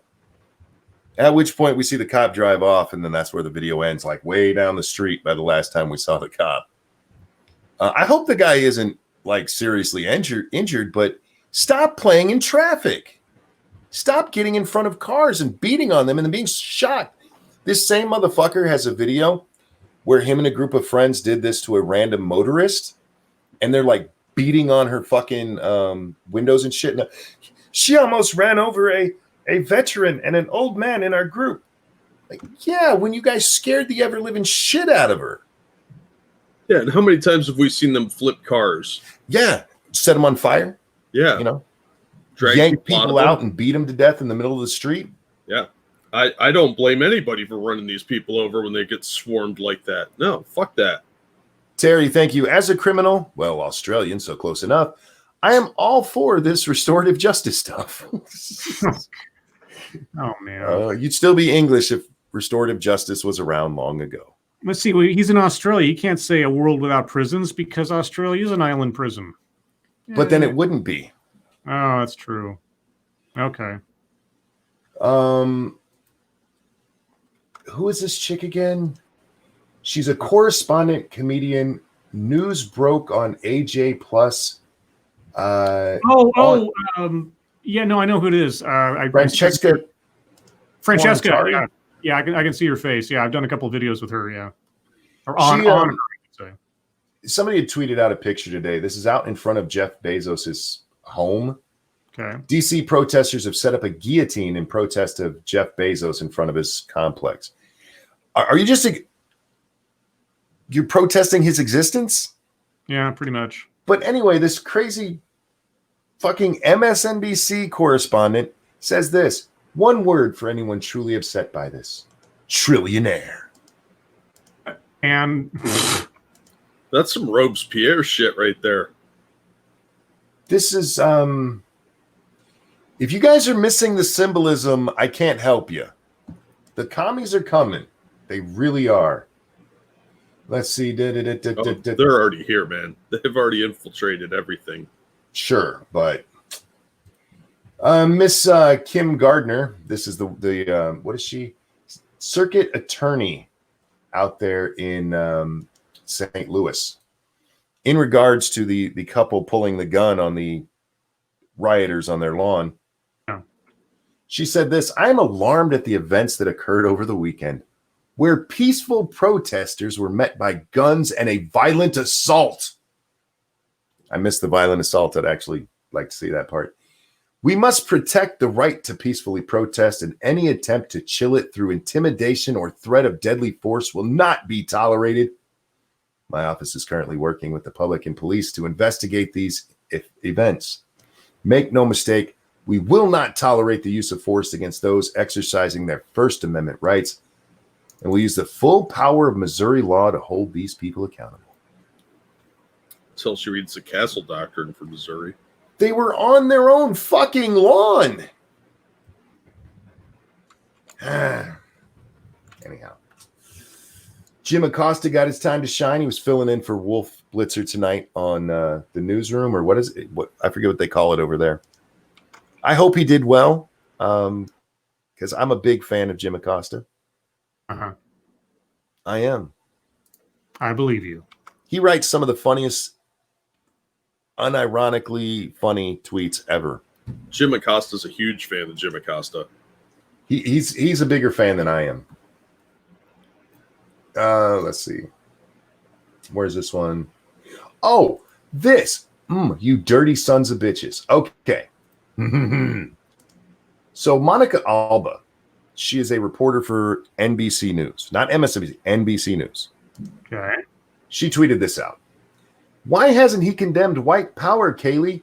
Why hasn't he condemned that tweet?" This is an at for somebody named Kristen Welker. As the press secretary wrapped up the briefing and left the room. McEnany did not answer. Okay. Gamer Vleen, thank you. Peaceful, yeah, I sent Scribe the destroyed gate. Yeah, several people have sent it to me now too, and I'd already seen it. I just didn't. Somebody sent me the map of where it's at too. Look, this is actually my fault why McEnany didn't respond. She was thinking of me. Could be. How our love can blossom. Well, here's the thing. That reporter who shouted that out at the end of the briefing was allowed to ask 3 questions during the briefing and never brought it up. So this NBC reporter paints it as though this other NBC reporter was just being ignored because they don't want to answer the horrible questions about the racism. Well, truth be told, I mean, even though the reporter might be off base there, Trump really should say something about that little tweet, just to have it on the record, if nothing else. That was pretty stupid. That wouldn't be Trump saying it anyway, and the White House has already answered that. Well, I know, but he should have, like, personally, not through a spokesperson. It's still kind of a stupid move. I don't necessarily disagree with you there, but in this situation, irrelevant. I don't know. Maybe I just expect too much of my politicians or something. Real quick, thank you, Furry Kitten. I liquidized a kitten for viral tweets, and this is all I got from it. Thanks for that nightmare. And thank you, Okie Native. Something horrible deed. Take money, give to Jack. Something bad. Thank you. You know, if we didn't have double standards, we'd have no standards at all. You know, this one isn't even a double standard one, though. This is just dirty pool. You can't claim you didn't get your question answered when you already had 3 answered. Yeah. And then frame it that way. Because it's just dirty. It's fucking disgusting. And that our press does that is astounding. Did that person block me or did they? Oh yeah, they blocked me. Who's that? The one that I said that they could be for restorative justice as a sexual assault survivor, including, sexual assault in it. I called them dumb. Well, I didn't call them dumb. I said it would be dumb. Which, by the way, it's not calling them dumb. It's just saying they do stupid shit. Unless they associate themselves with their actions that intimately, And then my old friend Ufio Answer, he's like on a roll the last couple of days. He's just accused me of being racist. Apparently calling Alexandria Ocasio-Cortez a donkey is somehow racist. Now, I am not I've never heard donkey used as a racial slur in my life. I've heard Gordon Ramsay call people a donkey. Sure. As it's an idiot. But if donkey is in some manner racist, it's not in any manner I've ever heard of. So apparently I have to be like Ufio and be more racist so I understand these things. But yeah, I just think she looks like a donkey. Because she does. Terry Diamandis, thank you. Is Dirty Pool Tim's new nickname? I don't know, but that beanie probably needs washed.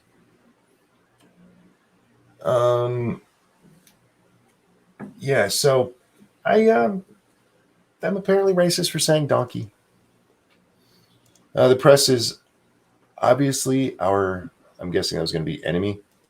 Not necessarily. I just think that a lot of them are. I think a lot of them are very biased, and it shows to the point of being. This one was political theater. This was just theater. She had. Do you know how odd it is to be allowed to ask 3 questions in a White House briefing? You're usually held to 2, 1 and a follow-up. And she was allowed 3, and then tried to pretend that there was something wrong because she shouted out 2 more at the end as it was already wrapping up. So, yeah. Satsu says, I thought it just meant jackass. Yep, I see Satsu's here. He has the link.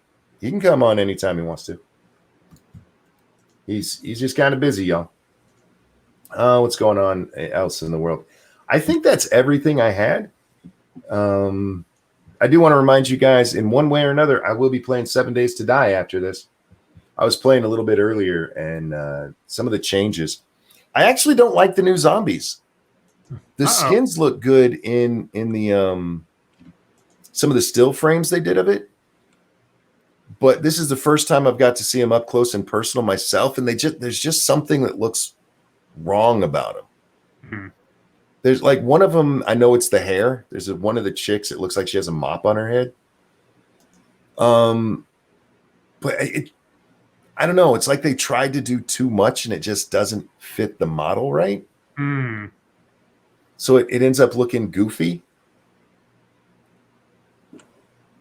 But otherwise, the play and everything, I was having a lot of fun with it. I ran through and just did a little bit of the opening. I ran into Nabsgain, which is the default map they give you on there.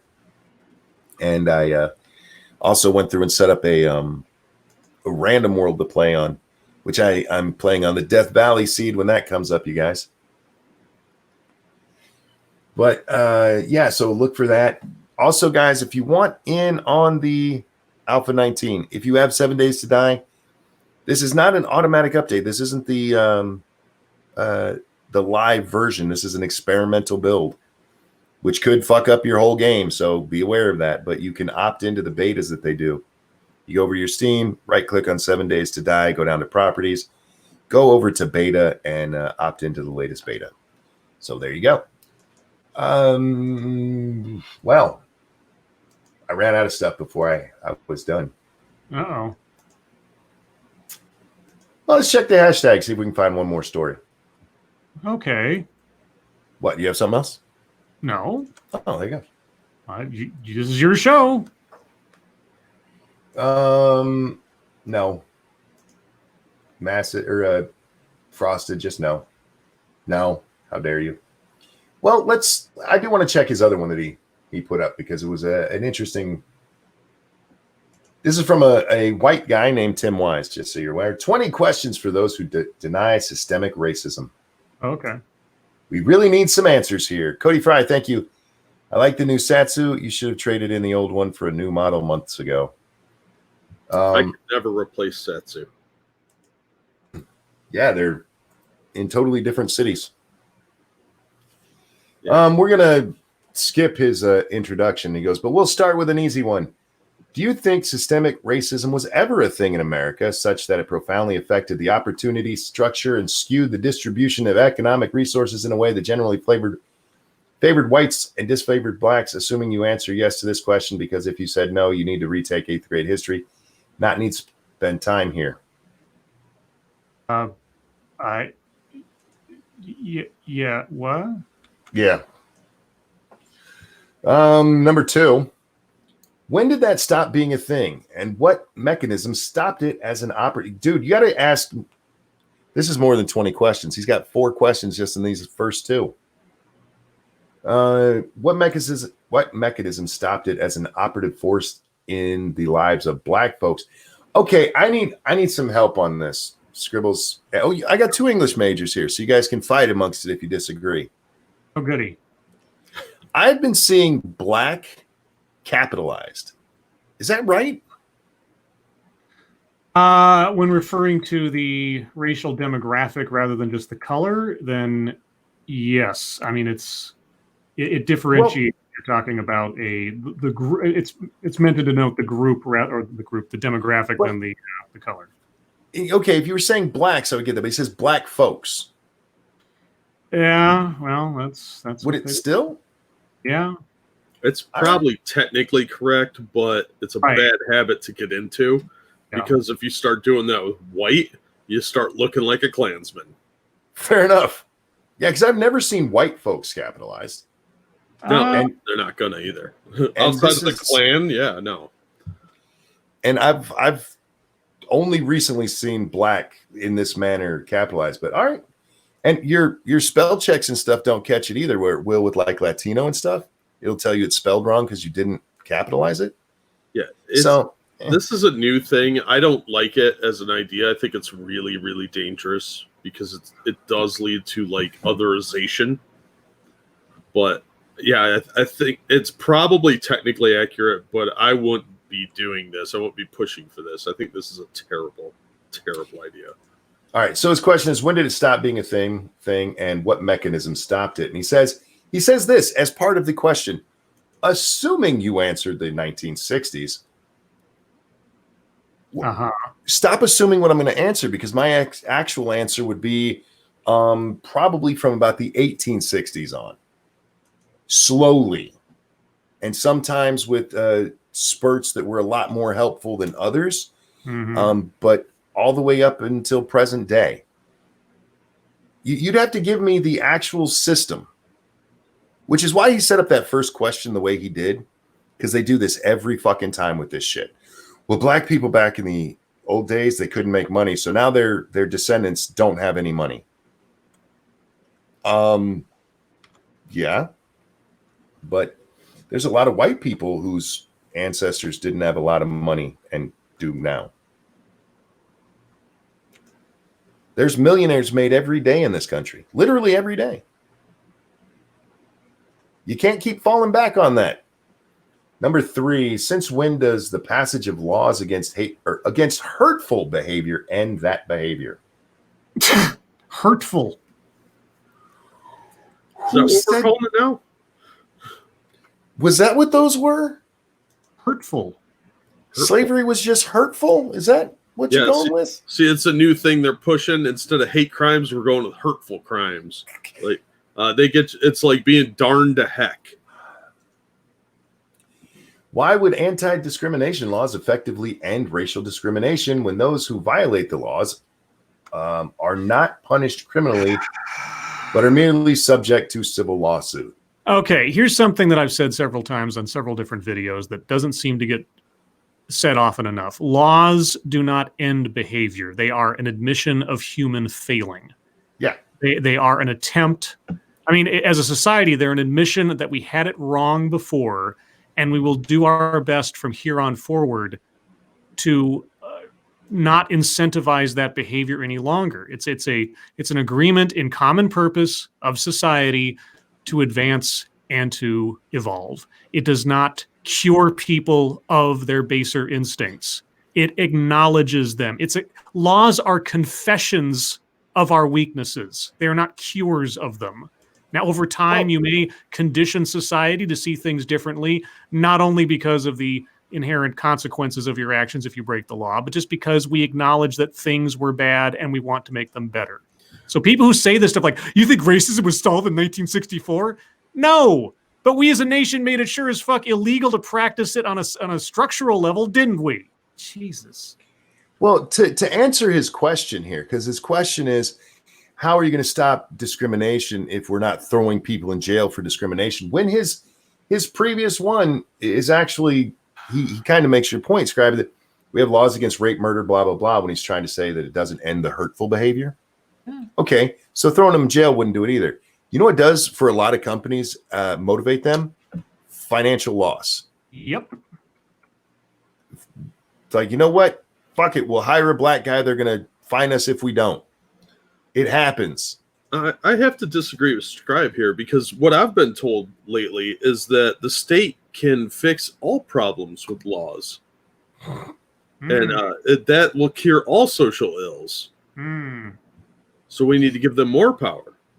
Well, I mean, making a law is an acknowledgement of a social ill, conceivably. Now, sometimes laws are passed in haste on the basis of emotion rather than, methodical debate and thought, which isn't always good.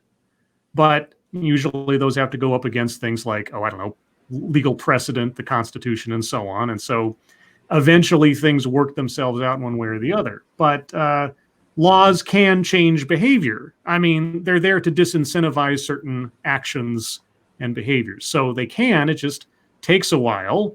And by the time it becomes illegal to do something, that thing is probably fairly unpopular to begin with, or else there wouldn't be wide agreement towards legislation on it. Hold that thought. Hazmat, thank you, says, here's some money, even though my stomach still hurts from last night. I have no idea what you're talking about. What did you do? Did you punch him in the stomach? I wasn't there. We made him laugh too much. Stop it. We didn't do anything. Didn't do nothing. Do not watch that show. His next question. Are people more opposed to being racist than being murderers, rapists, child molesters, or burglars? Because those things happen tens of thousands, hundreds of thousands, even millions of times a year. Surely people are not more opposed to racism than those behaviors, and yet those other things are far too common. So why would we assume racism wasn't also prevalent? Nobody said racism it doesn't exist. I'm not even saying it's not prevalent. I would argue that it's not. But even if I grant you that it is, let's say I grant you that it is, that's not a system of racism. Yeah. Systemic. Know the fucking word. It's not just something, it's not like just an adjective to mean like really bad racism. I'll give you a hint. It almost sounds like system, you dipshits. Number 6, if you recognize that systemic racism was a reality before civil rights laws, how do you explain that even before those laws, most whites insisted there was no real problem? He got us there, guys. Because old racists said they weren't racist. We're all still racist because we aren't racist. This guy's an idiot. Sins of the father, guys. Thank you, Okie Native, who says Potato Patch Kids. And thank you, Hazmat, who says Potato Patches. And Gamer, thank you, who says Spinning Midgets. They paid attention. This is nonsense. This is absolute fucking nonsense. Yeah, fuck this guy. What's his name? Dipshit McGee? That'd be a great name. Wise. Tim Wise. Oh, Tim Wise. No, we've talked about Tim Wise before. Yeah, Tim Wise is the guy who wrote what was it called? It was something like Letters to a White Nation or something like that, where he's like confessing his inherent people's inherent evil on the basis of their skin color. He's also, apologizing for his own. Now he's the male Robin DiAngelo, who's had probably just as successful a book career on this basis, but he doesn't get as much notoriety because he didn't come up with a crazy catchphrase like white fragility that's so easy to hook onto. Well, as I scroll through here, yeah, he is really, really, really sorry about being white. Oh yeah, no, he feels terrible about it. He really does. Yeah, all right. Well, good on you, man. I hope you find some peace and you can stop being racist, Mr. Wise. Because if white people are racist inherently, so are you, sir. You're white as fuck. You're whiter than me. Ladies and gentlemen, questions, comments, concerns, throw them in the chat now. I know we're a little bit late, but sorry that I was very curious what those questions would turn out to be. And yeah, they're very manipulative questions, especially when he answers them for you. Yeah. Well, he's got the answers. What are you saying, Scribbles? I was saying, I already know what you're going to say, but let me ask the question. Right. Assuming you're going to answer that, don't assume what I'm going to answer, shithead. Is that? Can you imagine talking to somebody like that in person? Let me ask you something. What were you doing last night? Assuming you were fucking my sister. Like, no, dude. Let me answer. Projection much? Did you guys hear about the couple that got a pizza from Little Caesars where the pepperonis were arranged in a swastika? No, I didn't. That sounds fake. Sounds a bit made up, yeah. Real quick, thank you, Okie Native. Orange chicken or broccoli beef? Panel?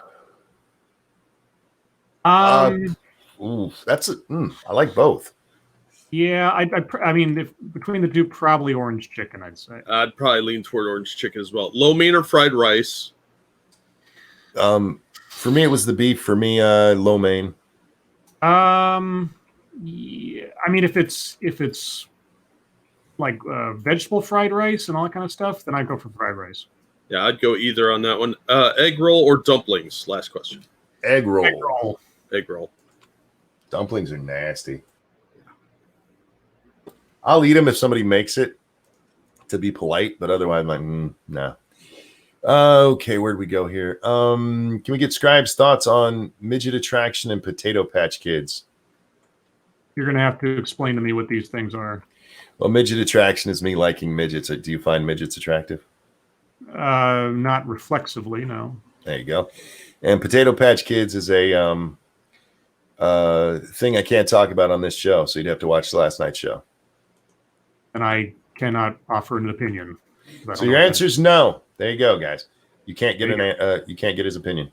Scribe, did you see my tweet to you about me talking to YouTube about the chat jumping? There you go. Who's talking there? Sorry, Keeverdam. I have not. No. I'll look for it. Is Alex from the Potato Patch? No, those are good people. Garrett asks, did I miss the main topic? Well, the main topic, there's really not much to it. Iran has issued an arrest warrant for Donald Trump, and what was it, 34 or 36 total people in conjunction with the death of Soleimani. Yeah. So nothing's going to happen from it. It's just them going, we're upset. And we're like, we don't care. Obama's not here to give you a pallet of money in the night. Sorry. Oh, Lords, what is the color of magic? Well, I mean, given his basketball career, black. There you go. Yeah. Good point. Scribe, have you ever seen an attractive midget? Sure. Roasted Opinion says, Tim Wise set up a straw man parade. Indeed. Yep. Indeed. Oh, you know that I do want to get to that real quick because I was accused of making a straw man argument. Okay. And this goes back to the Eric July thing yesterday. Eric July got into a little argument with Ninja because Ninja wants the state, federal, and local police to crack down on people not wearing masks. Oh. And Eric July's like, his initial response was, what was it? Fuck you, you blue-haired weirdo, or something like that. And Ninja shot back with something about, I hope nobody in your family, ever gets coronavirus and dies. Oh, and I answered back with, I hope nobody in your family gets shot and killed by police for not wearing a mask. To which that was apparently a straw man, is what I was told. I'm like, that's a straw man. No, that's a very real thing that can happen when you give the authorities the authority to enforce a law.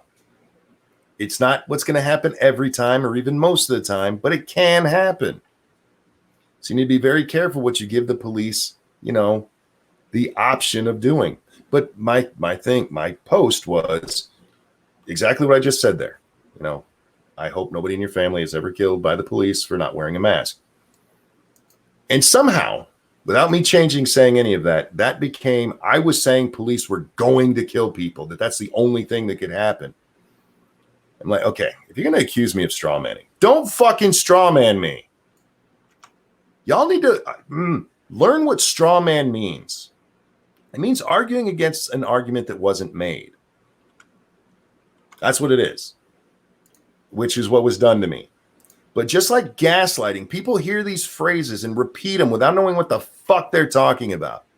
If you go to use the words gaslight, or word gaslighting, or words straw man, look them the fuck up before you do it to make sure you're right. I'm tired of preaching this shit. They actually have meanings, you guys. Just like systemic, it's not just a word to fucking throw out there. Monkey isn't even an English major. Jesus, fuck, man. Straw man and gaslighting, those are the two that are on my last goddamn nerve, man. And Karen is getting there real quick because every woman that's an asshole on the planet now is a Karen. Karen had a specific connotation, and you guys have fucked it all up. Because any bitchy woman is now a Karen. That's not what a Karen is. Sometimes they're just bitchy women. Where are we at?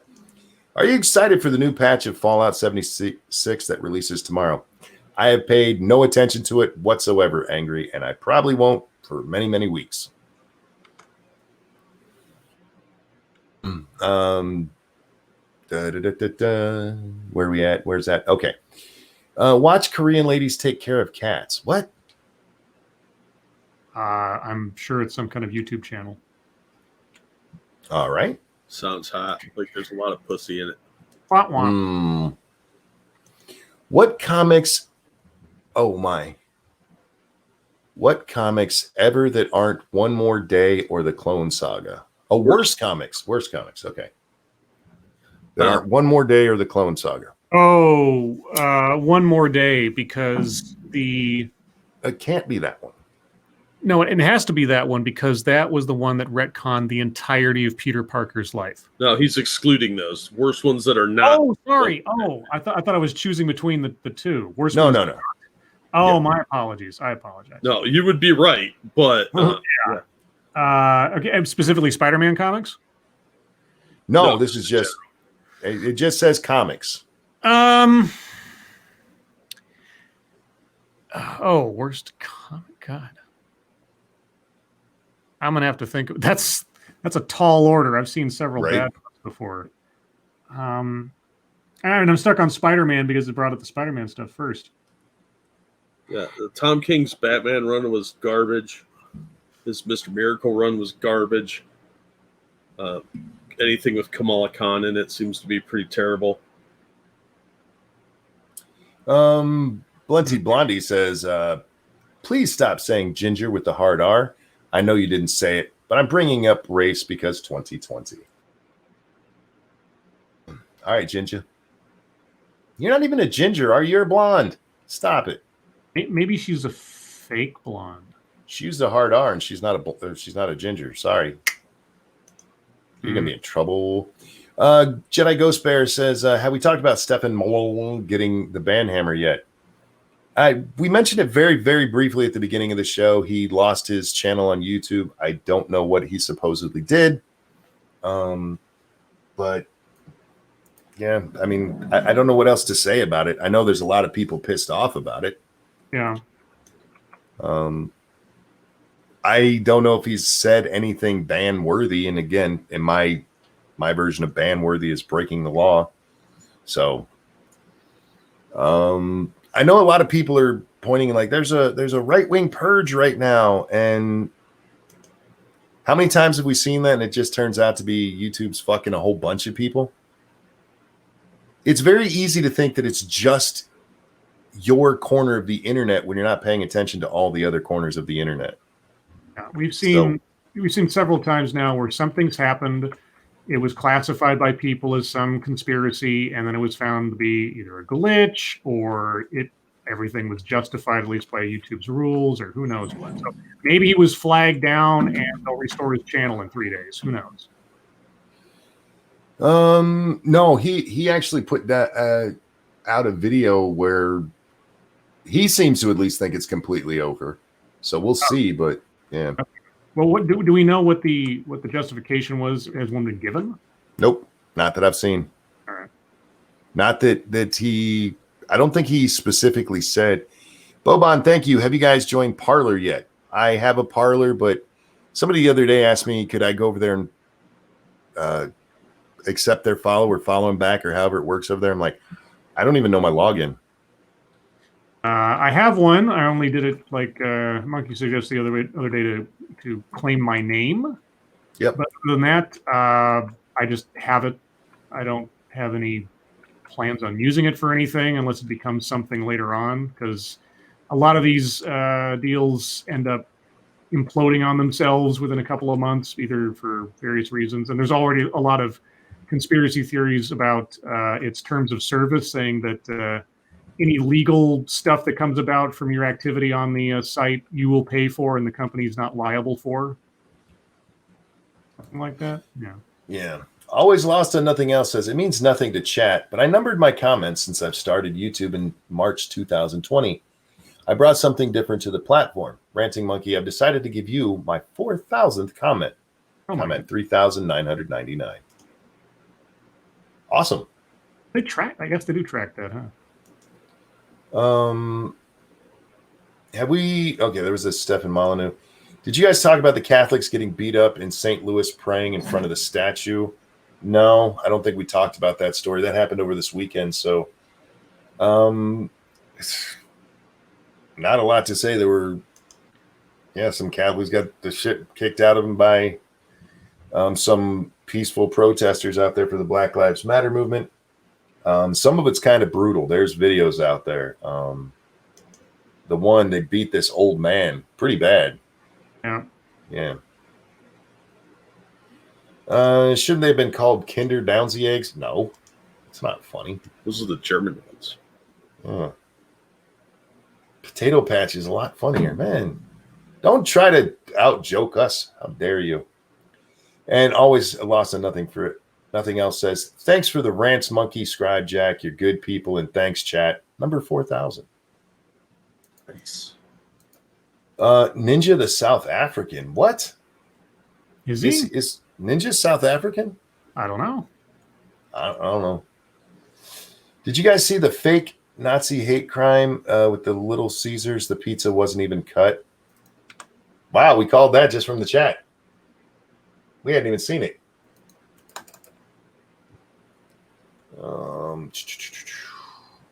That's not to say every time you get, sometimes your pizza will arrive uncut, and that'll piss you off in a heartbeat. Yeah. Excuse me, why is my pizza not cut? Oh lords, would y'all try a light, not white, chocolate lava brownie with a glass of milk with a chocolate straw? Sure. Sure. What the hell? Sounds too diabetic. What's light chocolate? That sounds fake. One with probably a low percentage of cacao in it. Now, if it's light because of the content of cocoa, maybe. If it's light because they've taken out the fat and it doesn't taste good anymore, fuck no.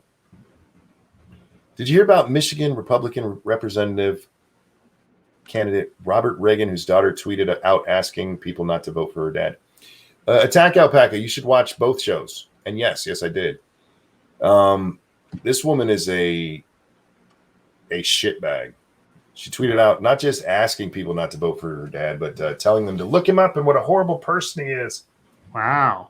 Yeah, she's family loyalty. I need to explain something in chat. I think somebody in chat thought you were talking about Ninja from Dianterwood and not Ninja the Gamer, because they're different people, same handle. Oh, gotcha.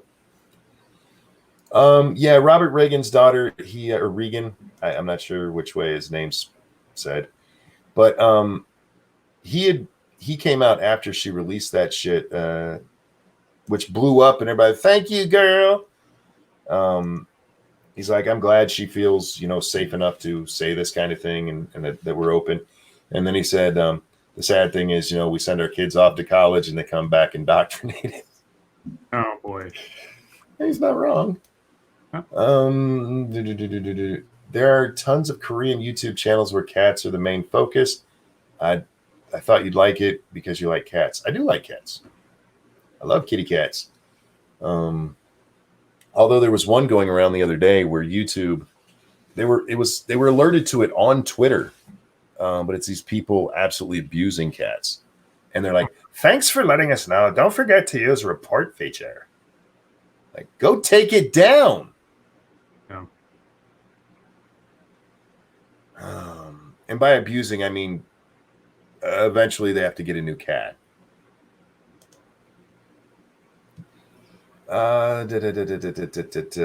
My husband is ginger. My kids are halvesies. That doesn't make you one. It doesn't make you one. You have to call them redheadeds. Redheadeds? Yeah. Oh, I hadn't heard that phrase before. Thought we were Redites. Whatever dipshit coined the term hate speech should walk up to their mom and slap her as fucking hard as they can for not aborting them in the womb. Jesus. Wow. That's disavow. Pretty hardcore right there. Yeah, don't slap your mom. You can yell at her uterus all you want to, but don't slap it. Yeah. Monkey, reset your login.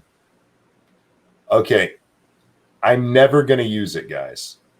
Right now, I have no plans to ever use Parler. So if you follow me over there, I'm not going to be there. I said this last night, and I've seen a lot of people today who are jumping on the go to Parler, go here. Parler has about as good chance of taking off as any of these other fucking ones that have come along since we've been on YouTube. Yeah. All of these replacements, and they pop up, and people go over there, and then they have to go to a new one and a new one and a new one. Meanwhile, you do have some people like, I'm going to go over there now.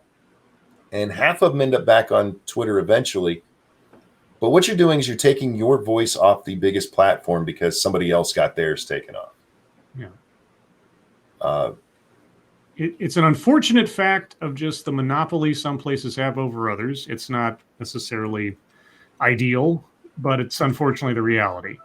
And, Gab and all these other places, maybe they'll take off and maybe they won't and whatever. But in the meantime, Twitter's the thing to do. And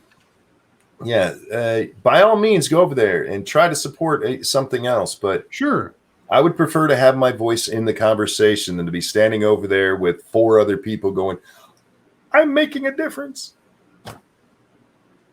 You're worried about conservative voices getting shut down, so you shut down your own voice. You're going to go yell. You're going to go preach to the choir. I didn't mean to yell that at. I'm not yelling that at you, Massive. I'm just letting you know I'm not going to use it. I just went over there to claim my name. Claim my name. Claim my name. I don't want anybody else over there pretending to be me. That's the other thing too to consider. Yeah, because look, if you guys ever see me anywhere else, chances are it's not me. I'm on Twitter and I'm on YouTube. I don't even use my Steam settings that you can use because Steam had built itself so that you can have it as a social media kind of platform. Right. I don't use none of that shit. How about the best comic of all time? Best comics of all time? Oh. Well, I mean, the reflex answer, of course, is the Watchmen, the original Watchmen collection. But the best comic of all time is Punisher Unlimited Series number 45, which was called One Way Fair. Best Punisher story ever encapsulated in one comic book. So down to earth, so grim, and with an ending that to this day still shocks me, even though I know exactly what's going to happen when I read it. It's so perfect for that character. It is in my book, the perfect comic book. Jack, you got a best comic? Well, the obvious answer is Rom Space Knight. Oh, I have an issue of that where he like crashes a wedding. Yeah, that's issue 5, I think. Yeah. But the other answer is Hitman issues 13 and 14, better known as Zombie Night at the Gotham Aquarium, where the Hitman and his allies have to fight off zombified animals in the Gotham City Aquarium. The cover of one issue has him about to club a baby seal. I always go back to the day Gwen Stacy died because that was a wonderful one. And then if you're looking for a group, the Dark Phoenix saga is awesome. Yeah, Craven's Last Hunt. Yeah. Yes, which Monkey still hasn't read. Sad. I have it. I'll read it eventually. There's a lot of great comics out there. Hazmat Boy, thank you. Baba Booey. Baba Booey. Where are we at on this? Let's see. Lots of talking, not many questions. So by all means, ask questions too. FYI, it's light because less cocoa. Oh, that makes sense. All right, then yeah, I would try it. As long as it's not diet. Fuck that shit. Will they change the name of white chocolate? Probably not. I could give you a funnier answer, but I'd need time to think of one.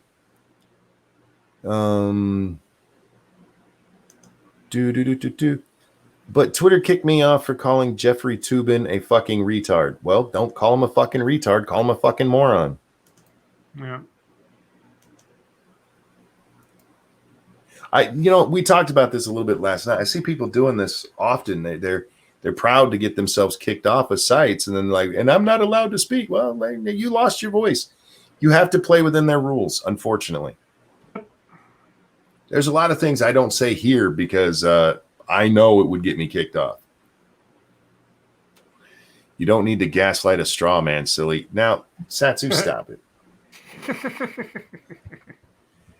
Monkey, why do you keep making systemically gaslit straw men? Because it amuses me. That's why. Monkey, what seed are we playing tonight? The one I have loaded up and ready to go is called Death Valley with the D and the V both capitalized and a space in between them. You have to be very, very careful on the seeds because it's got to be capitalization and spacing has to be perfect. But if we're still going, then yeah, guys, Satsu, it'll take me about half an hour to get it loaded. Even if I go through the same map every time I log into yours for the first time, it still makes me re-download it for some reason. What types of birds you got anointing your mic? I have no annoying ones. I don't know what the hell they are. Kind of birds what now? It says anointing. Anointing birds for what? Like godhood or something? I think they're talking about the ones that were singing earlier. Oh. Yeah, I get all manner of animal noises from out there. Mostly crickets and birds, though, and they're different kinds of birds. There's a woodpecker out there somewhere. He's a jackass. Did you know you can use LastPass password manager? It's free. I don't use anything like that, and I wouldn't trust that. Stink to pink. What? If she'll let you. If you do it that way, she's gonna get an infection, man. That sounds like a her problem. I suppose. Scribe, have you ever covered a TEDx that made you want to stop doing the Yanks? Whoa. Stop doing the what? No, it jumped.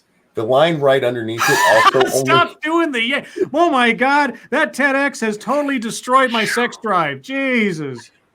So one of them is Scribe Light. Have you ever considered or covered a TEDx that made you want to stop doing the series? And the next one is Rogue Trooper, ABC Warrior, Saline, Halo Jones, Bad Company, Robo Hunter, Eat Shit Yanks. And series and Yanks are both on their own line, and it just jumped right as I was reading it. So have I watched one that made me want to stop doing the series? No,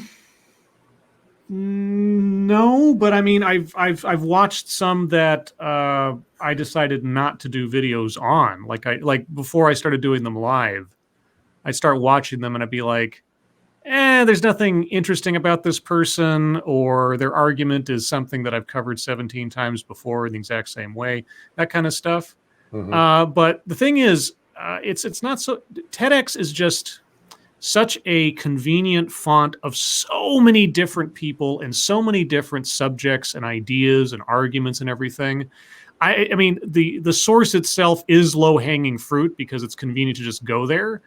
But that's what makes it great, is that you don't have to look far and wide for different people talking about different things all the time. You can just sort of wait a couple of days and they'll post like 15 new videos and you just got a smorgasbord to look at. So I doubt it. Now, I might stop doing the TED Excellence live streams at some point, just because really right now it's just a sanity preserver during the lockdown that I'm still in, even though technically it's not still 100% lockdown. But I mean, I was doing scripted content for 3 years practically. And so changing up for a little while isn't going to kill anybody. And so who knows what I'll do after this. But for now, it's fun. People get sick of it. That's okay.